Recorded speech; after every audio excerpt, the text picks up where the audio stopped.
ijoollee Oromoo Yooyaa harka fuune Abdii Inspire yuutuubii keenya warreen amma irratti subscribe nuuf gootan baay'ee galatoomaa isin jechuun barbaada. Egaa guyyaa har'aa immoo icciitii tiiktookii irratti akkamiin guddachuu dandeenya? Dhuguma tiiktookiin birriin kaffalaa?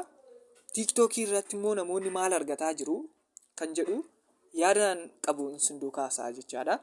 Kuni dhugumatti yoo hojjetame tiiktookiin dhugumatti yoo hojjetame galii baay'ee kaffala jechaadha tiiktookiin. Maalidhaa? Tiiktookiin yeroo kanatti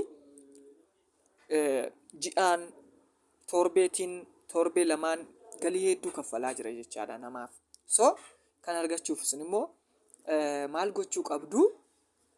Jalqaba laayivii 1,000 guutuutiin foloowersii 1,000 guutuutiin foloowersiin keessan yoo 1,000 isiniif guute laayivii seentanii giiftii hojjechuu ni dandeessu. Akkamiin? Yeroo namoonni laayivii seenan laayivii duukaa seenuutiin 1,000 erga galtanii booda jechaadha. Namoonni akka isaan giiftii isinii kennan gochuu. Giiftii jechuun filaaworii tokko yoo isiniif kennan saantiba tokko jechaadha. Filaaworii 10 jechuun doolaarii tokko jechuudha. Doolaarii tokko birrii Itoophiyaatti yoo mana zarree baay'eedha. So isinillee namaaf hin kennitu, namoonni isiniif hin kennu. Richaarjii gochuu hin dandeessu. Birrii 55 namni yoo xiqqaate giiftii birrii Itoophiyaa 55 yoo xiqqaate namni giiftii hanga 70tti richaarjii godhachuu danda'a. So garuu immoo isin yaada kan irratti hojjettu. Tiiktookii yeroo hojjettanii yaadota nama isiniif haasa'u kana lamaan beekuu qabdu. Tokkoffaan ani yoon hojjedhe maaltu narraa bareeda? Namoonni yoon maal hojjedhe na dhaga'uu danda'u yookiin immoo yoo maal hojjedhe guddachuu danda'a kan jedhu beekuu qabdu. Fakkeenyaaf isin barnoota mootiveet nama godhan nama kakaasan dandeettii akkasii qabaachuu dandeessu.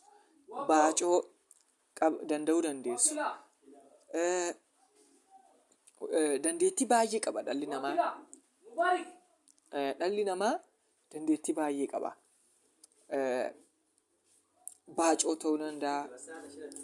Barnoota sammuu ta'uu danda'a. Waan hedduudha. Warroota kana yoo qabaattan yoo dandeessan hojjechuu, yoo warroota kana hojjechuu hin dandeenye immoo chaalenjiin jira. Chaalenjii namoonni hojjetan ilaaltanii chaalenjii sana tiiktookii keessan irratti sagalee sana qeyyartanii audiyootti qeyyartanii jechaadha. Viidiyoo erga buustanii booda audiyootti qeyyartanii gosa suuraan gashuu dandeessu. Kana booda erga akkaawuntiin keessan foloowersii 1,000 seenee booda laayivii galtanii hojjechuu dandeessu jechaadha. Kanaaf akkasuma immoo egaa har'a yaada irratti hojjechuu dandeessan beekuu qabdu. Fayyuma banuu qofa otoo hin taane sababa bantaniif namni foloo isin hin godhu. Namoonni hedduu fayyuma bananiiti suura hin xaqamnee deebee immoo tiiktookiin yoo xiqqaate erga bantanii booda viidiyoo 5-6 akka hojjechuu qabdan isin ajaja. Viidiyoo 5-6 hojjechaa hin jirtan taanaan isiniif hin guddatu jechaadha. Akkaawuntiin keessan hin qollofama. Kanaaf maalidha yoo jettanii yaada ani hojjedhee irratti milkaa'uu danda'u maalinni? Namoonni yeroo kana maal hojjetaa jiru? Akkaawuntii guguddate seentanii ilaaluu qabdu. Tiiktookeroota ilaaluu qabdu. Ijoolleen Goojameen, ijoolleen Tigreen baay'ee hojjetaa jirti. Oromoon keenya garuu kanarratti badaa hojjetaa hin jiru. Chaanaalii 5-6 caalu chaanaaliin Oromoo keenyaa kan kanarratti hojjetaa jiru. Kanaaf ammallee piliis ijoollee Oromoo seenaatii icciitii tiiktookii baay'ee haasa'ee hin jiranitti yuutuubii koorratti jechaadha. Seenaatii sabskraayibii nuuf godhaa, ilaalaa, baradhaa. Kanaaf egaa har'a tiiktookii yoo hojjenne yaada akkamii hojjechuu qabna kan jedhu yaada hedduu isiniif haaseera. Kanaaf yoo dandeessan baacoo, yoo dandeessan barnoota sammuu daqiiqaa tokkotti wanta nama barsiisu, yoo dandeessan warroota muuziqaa duukaa wantoota bakka nama biratti fudhatama qaba jettan deebitanii dura ilaaluu qabdu. Maal ilaaluu qabdu?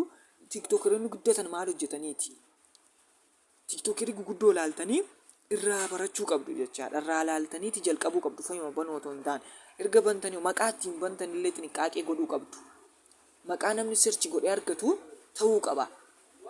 Kanaaf kana hundaa isiniif haasa'een jira. Yeroo itti aanu keessatti immoo akkamiin riichaarji godhanna TikTok irratti birrii guuttannee namaaf giiftii kennuu dandeenya kan jedhu isiniif haasa'a. Yoo isinitti tole sabskraayibii nuuf godhaa, laayikii, sheerii nuuf godhaa, wal biraa dhaabbannu. Galatoomaa, turtii gaarii, viidiyoo itti aanu lagarraa. Ciao.